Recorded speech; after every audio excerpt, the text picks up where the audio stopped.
Hello everyone, welcome to the module 7 of this health education program for healthy weight loss, and I'm pretty sure that your program is going well. In this module I'm going to cover something really interesting and very important as well. So whenever people are on the healthy weight loss program, and whenever what we have seen in our experience, when our clients are on the program, they get tons and tons of advice from everywhere, right? Their relatives, their friends, their close ones, all of them just come up, and when you also share that you have been on the program, everyone will give their piece of advice that I did this, I did that, right? But what we want to tell you that most of these things are fad advices or they are myths. While there are tons and tons of floating out there in the market, but in this module I just want to cover the most popular ones, and I'll give you the logic, I'll give you things that are more scientifically backed, why these are myths and why you should not be following them, right? But before we actually deep dive into those myths and you understand the science behind them, I also want to make this point, and I also want to urge you to believe and trust your coach. He is your best buddy on this program because he has the experience of working with tons of people. He knows what's the right thing for you as well. So let's start. Let's understand what are those myths and what you should not fall for, right? So if you see right in front of your screen, I have categorized the most popular 5 myths. Let's understand and thrash each of them one by one. So you should be eating 6 times a day. That's the biggest myth that floats, that you should have 6 small meals. If you remember in the last modules what I had covered, that if you are eating multiple times a day, what happens that your insulin levels go up. If your insulin level goes up, your body converts, or body starts to store fat, because insulin is a fat storing hormone. So if you're having 6 small meals, your insulin levels are always on the high and your body is always on the fat storing mode. And if you're storing fat the entire day, can you lose weight? The answer is no, you cannot. The second one is that you should eat low fat. I hope by now you understand that we also have been telling you the same thing, that it's not the fat is not unhealthy. It's not that you should be avoiding fat. You should not have that fat phobia. Okay, there's a lot of advertising that has kind of made, or like, fat has been labeled as a villain, but that is not true. Trans fats are bad, but good fats that we recommend you to eat on the program, they're actually good for your body, right? The second one is reducing calories. You should not be cutting down calories. If you're eating within the framework, you should feel satiated after the meal. You should not feel that I'm still hungry. If you feel that even after eating a proper meal you're still hungry, you will not lose weight, because your body will feel there's a scarcity of food and it will reserve the fat. That is how our body thinks. It thinks that if you're eating less, that means there's less food. There's less food available. And if there is less food available, body will try to preserve the fat. That is a survival mechanism of our body. And the third one is that you should eat more whole grains. I'm not sure that why this was propagated, but I hope you understand the logic. Whenever in the meal sequencing, when we explained you the meal sequencing, it was covered that you should be eating fiber and vegetables first, then second is your fats and proteins, and the last is your grains. Last are your carbohydrates. Why is that? Because the biggest insulin spike that you get is after consuming carbohydrates, sugars and grains.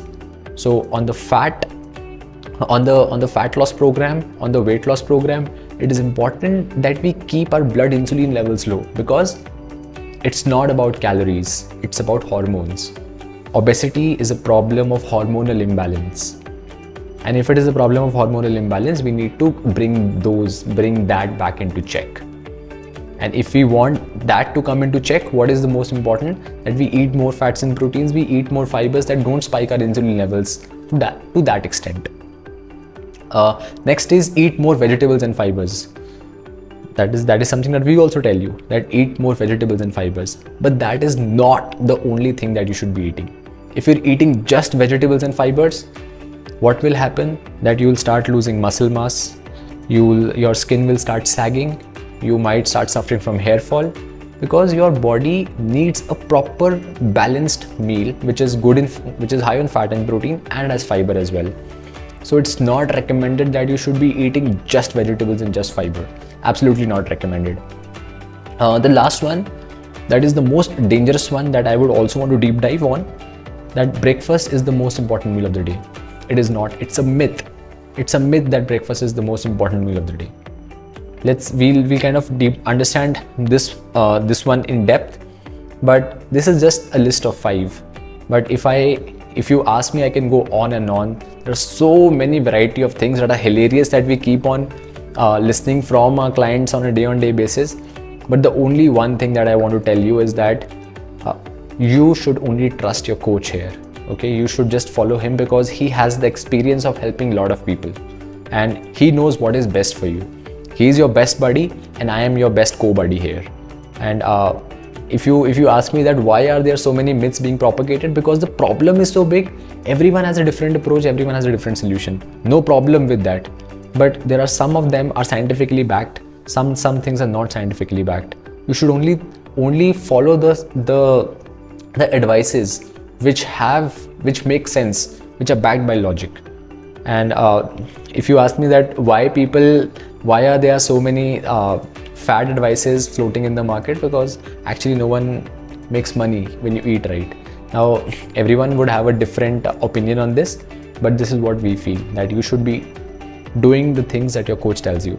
Now let's spin the tale that why is breakfast not the most important meal of your day, why it's totally fine to skip breakfast. If you see that what is the mindset of you before joining the program, or a very generic mindset of majority of people, that as soon as I wake up, I have to fuel up for the day. I have to keep my energy levels high for the day. That is why I need to have breakfast. But this is a big myth. Breakfast does not fuel up your body. Our body is designed by Mother Nature. The mechanisms of our body are designed by Mother Nature in such a way that when you wake up, the hormones that are there in your body, they tell your liver to convert that excess glycogen into glucose. So the cocktail of hormones are actually working for your body to fuel up. So if the cocktail of hormones, if your hormones are working for you to fuel up, why do we need to add more food or add more sugars? Right? If you don't feel hungry, it's absolutely fine to skip breakfast. You should discuss with your coach. You should discuss and tell him that if you really feel hungry in the morning or not. We don't endorse that you should be having your breakfast. Majority people in our community don't have breakfast. It's perfectly fine to skip breakfast. Think logically. What does breakfast mean? Breakfast means breaking the fast. So when you have your dinner, that's your last meal.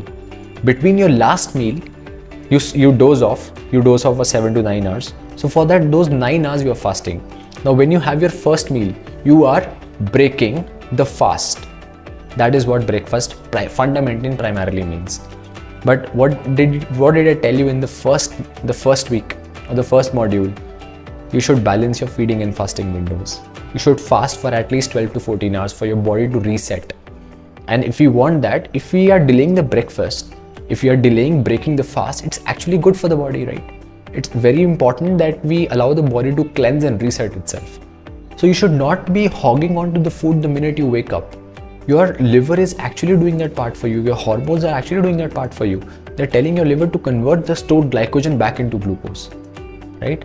And if you think that how did this entire mass brainwashing happened, that breakfast is the most important of the meal, let's thank our big food companies that actually promoted convenient breakfast cereals.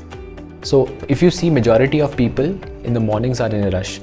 They cannot cook the complete meal. So what they go for? They go for breakfast cereals. They go for something that is very convenient and easy to make.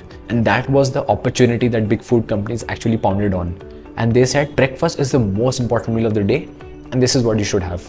And what was that? Cornflakes, mueslis, tons of, all the sugary cereals, chocos. I really don't know the list, but it's big. It's a big plethora, it's a big carnage of breakfast cereals out there. But are they healthy? The bottom line is no, they are not. They're full of sugar. I can attribute the reason of diabetes to products like these, to packaged food products like these that really spike up your insulin and make you insulin resistant. We'll cover more about insulin resistance in the next module, but you should try to avoid all these packaged and convenient foods. They're not good for the body.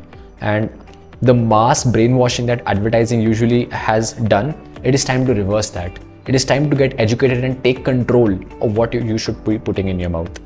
And because of the things like this, the advice, the fad advices that I had explained to you, the weight loss myths that are floating in the market, and the second part is regarding how breakfast was promoted as the most important meal of the day.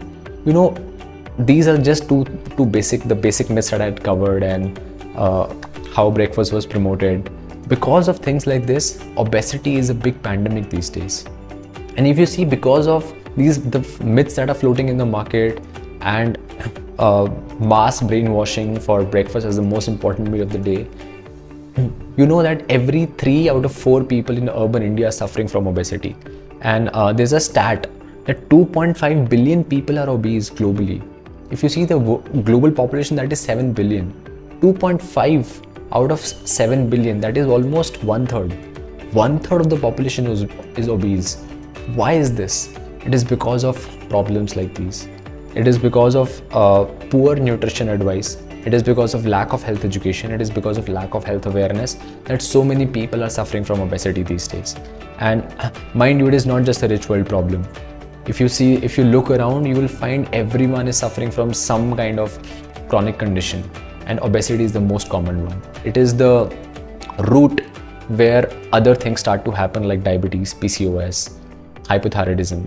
Tons of chronic conditions start with obesity, right? And packaged foods are made, they're engineered in such a way that you would want to eat them more and more. It gives a sense of reward. The reward when you eat those packaged food products, that is so supreme, and that is so high, the high that you get, that you just keep on, people just keep on, right? So it's important for you to understand that you need to take charge of your health, you need to take control of your health, and you need to trust the advice that is backed by science, that is backed by logic. If you don't find logic, don't fall for them. Don't fall for any myth that is floating in the market. This is what we had to cover. One last thing that I would say, that your coach is your best buddy.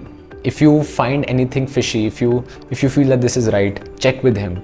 He has the experience and he has the knowledge, and he'll be more than willing to help you out. Get by you now.